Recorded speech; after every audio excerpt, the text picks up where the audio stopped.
Hello class, my name is Bryce Walker and I will be taking you through the Shapefiles for Census and how to use them on QGIS. I'll be explaining how to use census blocks, tab blocks, and census tracks. All right, so first, the tracks and the Shapefiles that I first got were from announcement 19. You could just download these files here and you could extract them and put it on into your Windows. But I'm going to show you how to find these save files specifically on Census. Okay, so wrong tab. All right, so first I just Googled Census save files and it's going to take you to this link and you're going to click it. And you're going to be provided selections of where you want to get the save files and data for which year. So you could click 2020, 2019, 2018, whatever, maybe 2010. And next, I'm going to take you, you're going to click this link, web interface. And this is really cool because it gives you a wide variety of layer types and you can select the year and the description for layer type. So you get American Indian area, geography, where it can be like, oh, where's the reservations in all of the United States. And as you see here, you can find blocks, block groups, census tract, congressional districts, congressional districts, and a lot of things. Like this is really cool, like if you want to build your own map and stuff. So we're gonna click blocks. We're gonna click for 2020, submit. We're gonna click the state. It would be Florida.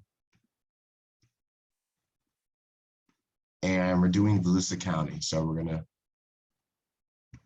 oh no, sorry, not 2010. We're doing 2020. We're gonna do Florida, click download. And right here, it's downloading the file for you. So let's go back. We could do a census tract or block groups. Let's do block groups. Submit. Select the state.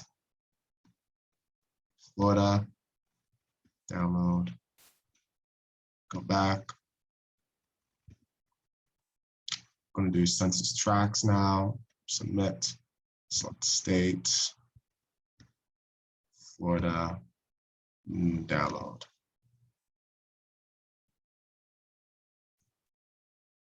All right. Is there anything else you wanted to get?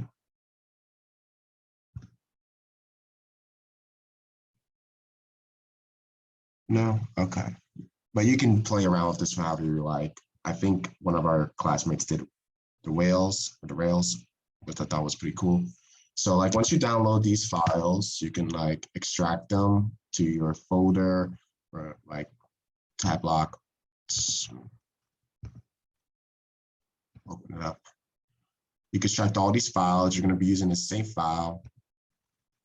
I made a new folder under my CS 540. I just made a census data folder. I would select that folder and I'll click extract, but I'm not going to because I already did that. And yep, so exit that. Same plan for vice versa for all of these folders you want to download. But now that I download it, we're going to go to QGIS, and I'm going to show you from the very beginning which of these blocks that I used. Okay, and how I used them. All right, so census blocks, tab blocks, and tracks. They're all broken down into subdivisions, tracks being the largest, block groups being the second largest, and then it's tab blocks or blocks. I realized that tab blocks and blocks are pretty much the same thing as I played around with it. But to point out, first we're going to use tracks. So tracks, they are broken up between 1,200 to 8,000 population density. But it's more effective and optimal as just as populations of at least 4,000. So I'm gonna click this. I'm gonna click the layer track. And for those of you who don't know, if you don't know how to add a layer, I'm sure you guys do. Just click add layer. You're gonna go to add vector layer, and you're getting this folder where you can add a layer right here. So you click this 3-dot button, go to your folders, and you're going to click a shapefile. So like it could be like burgery or median shape. This is another data set that Professor Layer provided us, which is the block group, which I'm going to show you after I show you this track. And you'll click it, open it, and then you'll click add. All right, so here's the census tract. Like I said, it's broken up between 1,200 to 8,000 population. And say we click it, let's click one of the tracks. So information button, pick one of these, pick this one.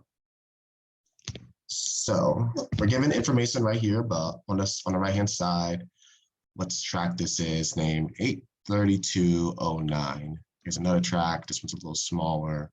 Here's another one. Here's another, oh, click the bunch. Here's another one that's a lot smaller. And you'll notice how each track is a different size, and it's based on the population. So now I'm gonna get to that first, but let me just show you how you want to select a specific tract, and you're trying to find that information. So we're gonna right-click on census tract, and we're gonna click Open Attribute Table. So right here, I'm gonna click this side button right here, switch to table view. We're given a wide selection of the Volusia census tract. So how many total rows do we have of data? 446. Scroll through. And we're provided with the state fib code, which is 12, which is the census code for Florida, the county fib, 127, tract, TOID, the area of land and the area of water right here.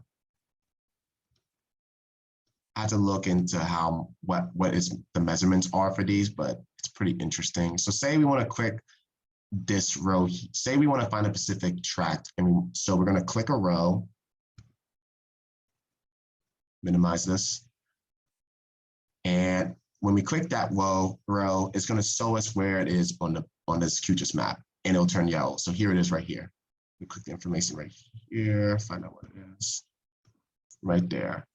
So say your map is really large,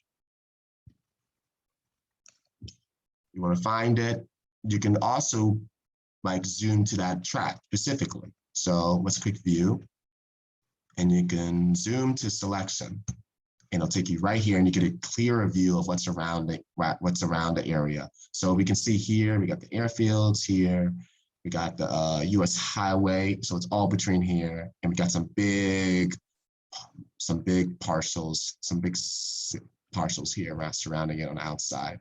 So I also turned up my sales analysis table, and you'll see why. I'll explain that further on. So that's how you click and zoom into a selection. Okay, so now we're gonna go over block groups. Let me first unselect it. So I just click this button, just remove it.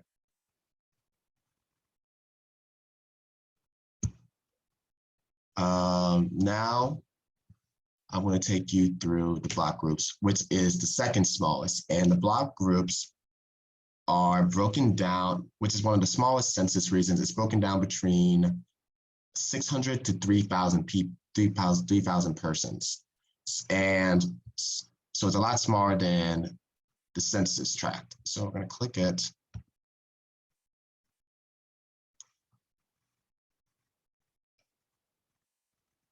This is all of it right here. Let's say,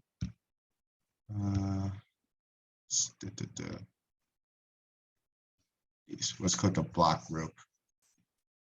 So keep in mind, this shapefile block groups are smaller than tracts. So we're gonna click one, let's compare the size. Let's see, here's one, here's a block group, here's a block group. And also keep in mind, block groups are made up of multiple blocks, which are called just tab blocks or blocks. That's what makes up a block group. I think they make up at least 3 blocks make up a block group. So here's one right here. We could take a zoom in. We could zoom in right here. Take a look at that. It's quick. Block group. Oh, my mistake.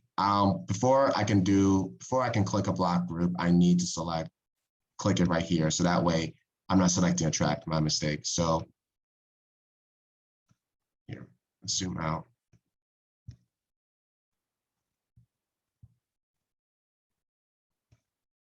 Here we have a block group.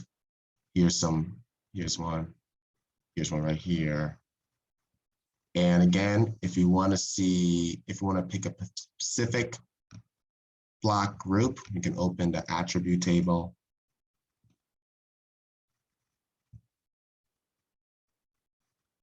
Click any row, click this one. And so now we're going to zoom to selection. And it takes us here. Cool. So let's see what's around this area. Oh, this one's really small. Ah, look at that. Okay, so this block groups takes us to, I think, somewhere on the Gulf Coast. Yeah, I mean, yeah, somewhere, this might be Tampa area. So like, if you want to find a block group within Volusia, let's go back to the table.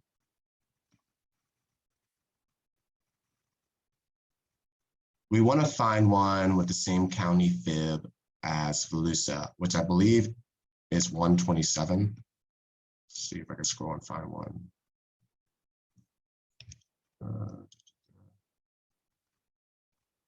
I'm sure it isn't. Oh, here, I just saw one.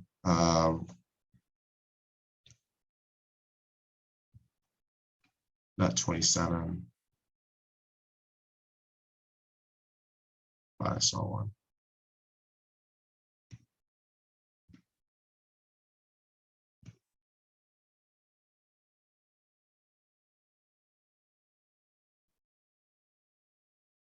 Hmm. 127. Let me see if I can search for county fib. Oh, maybe I can sort it.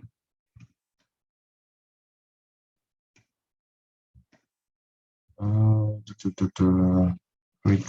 gonna change to another view and see if I can find county fib. Can I type it? No. All right. Let me go back to table view. Sorry, everyone.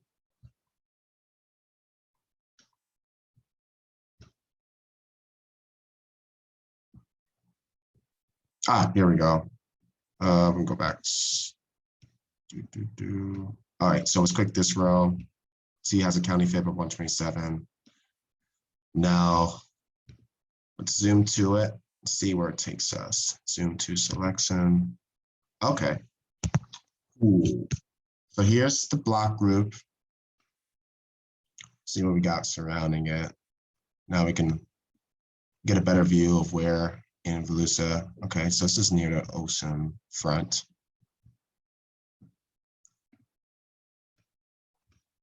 Another one. So this block group's pretty small compared to the others. Let's click one. What's this one? Yeah, see, you notice how this is considered like, this is bigger based on the amount of space it has.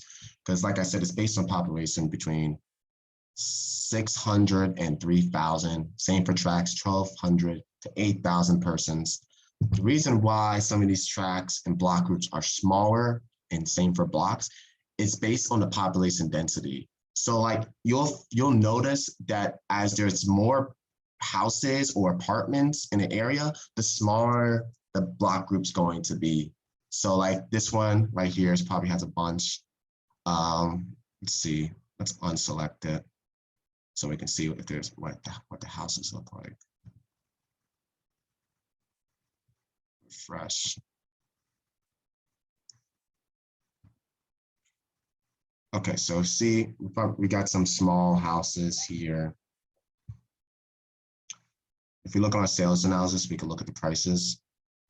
We got some yellows, we got some greens, a few blues, a few reds. Probably got some apartments based on the apartments in this area, so that makes a difference. So there's going to be more people in that area. For now, let's do census blocks. Unclick. So one thing I noticed is tab blocks and census blocks are the same. I couldn't find a difference when I was doing this on my own, because when I was clicking them for information, they're all focused on the same area. But blocks are the bottom of the totem pole. They would make up a block group, and the tracks are what makes up block groups within the track. So they are pretty small. Let's see. So let's zoom out. Let's see if we could. Let's do some exploring. I can explain more about the population density based on the size. Dunlawden Avenue, Airfield. Okay, I know that on Nova Road. Nova Road is has pretty low income area. Lots of small apartments and projects for the lower income citizens. So you're gonna find those blocks a lot smaller than say you go to somewhere in Port Orange. So those blocks are going to be a lot smaller than the ones in Port Orange. So let's find Nova. Let's see, Aerospace Boulevard. I love how I've been in this area so long that I could just look on these streets and just find it. Zoom in to some of the streets so we can get a better view. Okay, Museum Boulevard. So we're pretty close. Sadie Place. Zoom in some more. Okay, Caroline Street. All right, Caroline Street. This is the same area where I get my haircut. It's almost close to BCU. Here's Orange Avenue, and I believe, yep, this road is Nova Road. So we're going to go south, and as you see here, we have a lot of blue houses. So this means this is like the lowest price of houses in this area. So we got some blue, we got some green. Let's see if I can zoom in some more. Yeah, Magnolia Avenue. Yep, this is where I get my haircut. You can find some blue price houses in this area. So let's go and click on a block now.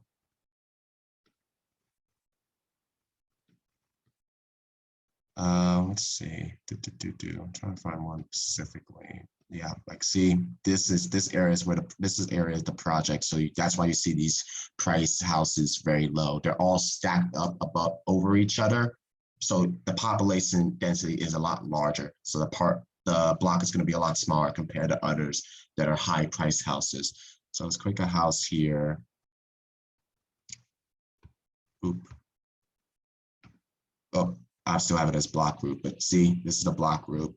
Now, quick tab block. This is a block. All this. Blocks are broken up between streets.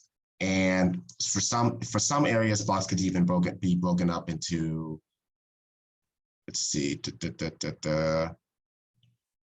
can be broken up into small features such as streets, railroads, streams, and even non-visible boundaries such as city, towns, townships, and county lines.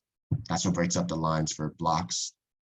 So you see all these are all small property density areas. So one thing you notice, I had this conversation with Professor Lear on blocks and how to get their smaller based on population density. When when people are stacked up over each other, like the parcel is going to be small, and it's going to be, that means it's low income housing, and more likely the crime rate's a lot higher in population dense areas. Just like major cities, like me coming from Baltimore, it's a densely populated area of low income housing. And so you're going to find a higher crime rate in areas like those compared to, say, oh, what's this? That was weird. Say to like a more affluent community where it's more spaced out, higher income housing, and like I said, more space. So like, let's find a block of more affluent area. We could do that looking at the sales analysis based on the colors. So like yellow to red, that's the highest income housing. Let's see, we could go to the ocean front and we can compare the size of the blocks. Let's see, because oceanfront is more expensive housing. Some of these are pretty close, but it's fine. I want to give a better example. Okay.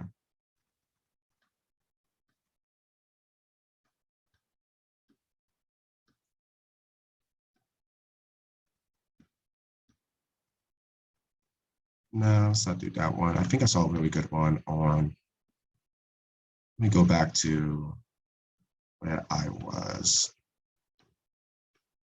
Airfield.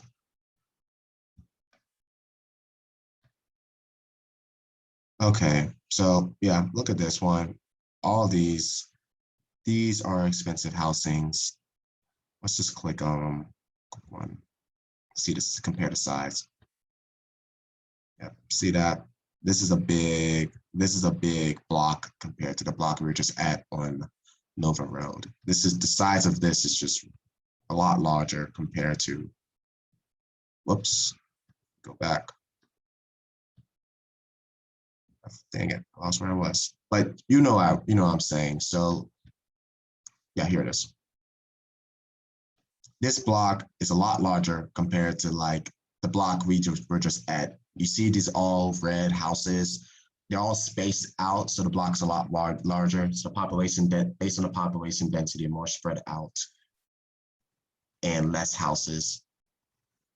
Now that the smaller one before is densely populated and it's low income housing, so they're going to be on top of each other like apartments in projects. So the parcel's going to, not the parcel, the block's going to be a lot smaller. Now, same as before. Let's open the attribute table. Let's click a row for blocks. Let's just click this one. Now we can view, zoom to selection, takes us here. Let's see where this is at. Okay, blue housing, this is another low income housing area. Yeah, close to Nova Road. This is actually close, approximately around the same area. I think this might be the project area. So low income housing, so this block is really small. So like based on the shape and the sizes and the prices of houses, the size can vary for each block group and tract. So that it can make a big difference on how you find your areas and like where you're finding your housing and stuff like that. So if you want to find your own house, like based on prices and spacing at the tract, this would be extremely helpful. There was another thing I wanted to show you. Let's see.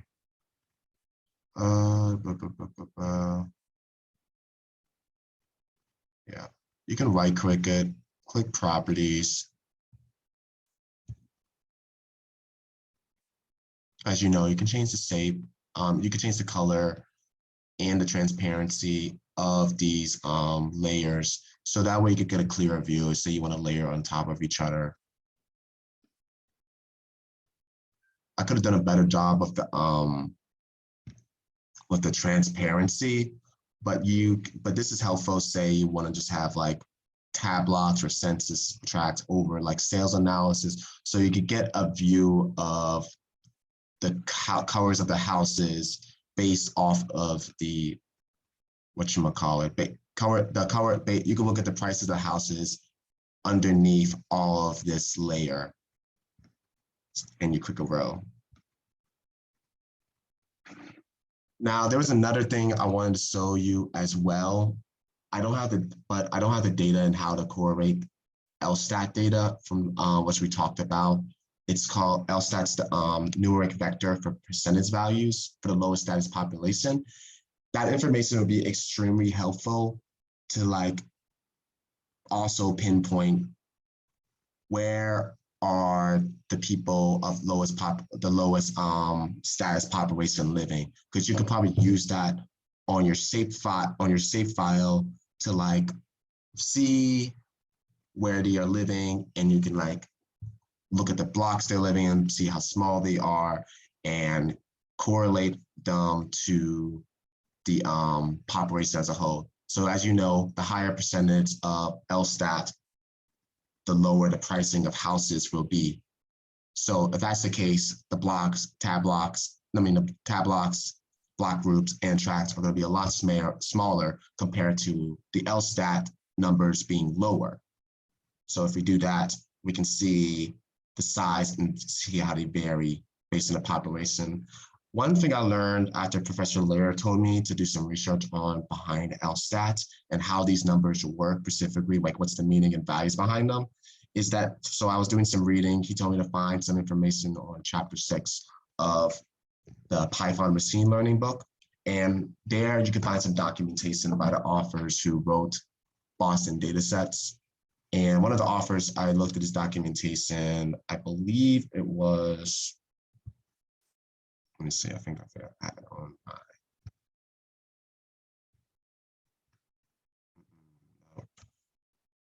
yes, it was right here. This is one of the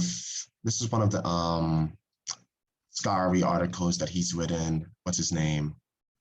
Yes, David Harrison Jr. He worked on the Boston data set from Cambridge, Massachusetts. Here I got a specific understanding of the number, how the meaning of the value for LSTAT. It's a proportion of population that is lower status, which is equal to half the proportion of adults without some high school education and proportion of male workers classified as laborers. So that now you can see how they got those numbers and made the value for the data sets.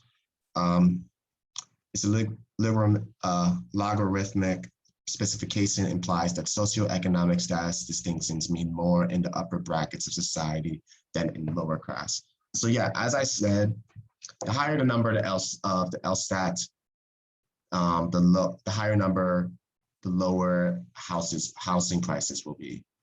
So I wanted to have that. I wanted to add that information, but I haven't figured out how to add LSTAT to Python. I've been having difficulties to add that information to my sales analysis data table, so I can pull it up on Python. So this is what I have so far on Python.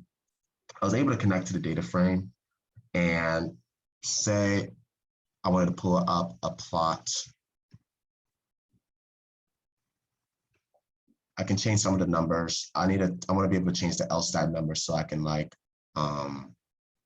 plot those as well. So I need to learn how to add these.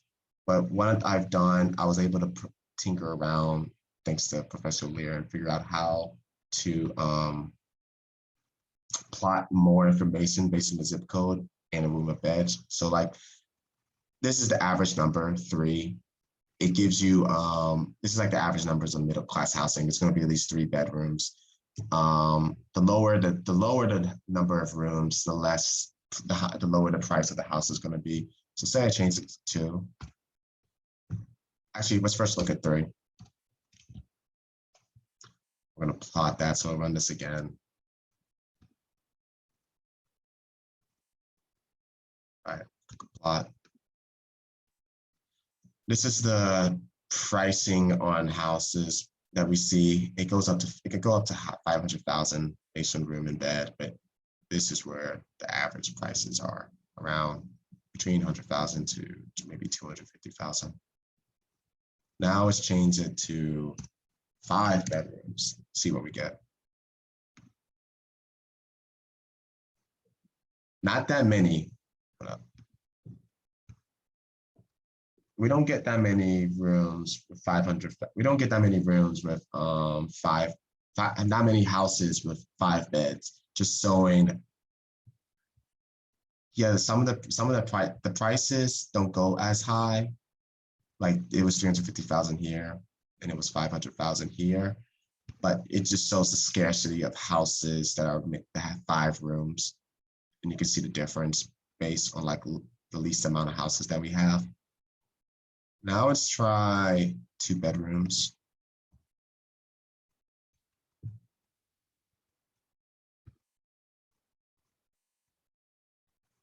Now let's see. Okay. Now the prices have gone down. Now you see there's more houses between 50,000 to 150,000 based on the number of rooms you have. The more rooms, the more expensive the house is going to be. And now we see it's like the mean of the houses has gone down compared to 3 rooms. We can also change the zip code if we want to change the zip code of like areas of Volusia County. I believe one of the zip codes. Let me look one up. I don't know all the zip codes that well. Maybe it's on now.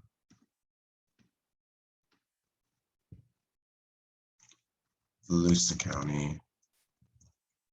Volusia's zip codes. Okay, let's try 32763.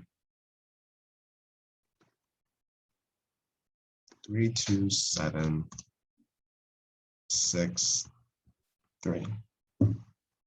Click it. Oh, this is interesting. So yeah, we get some new different numbers here. That seems like the average is between 200,000.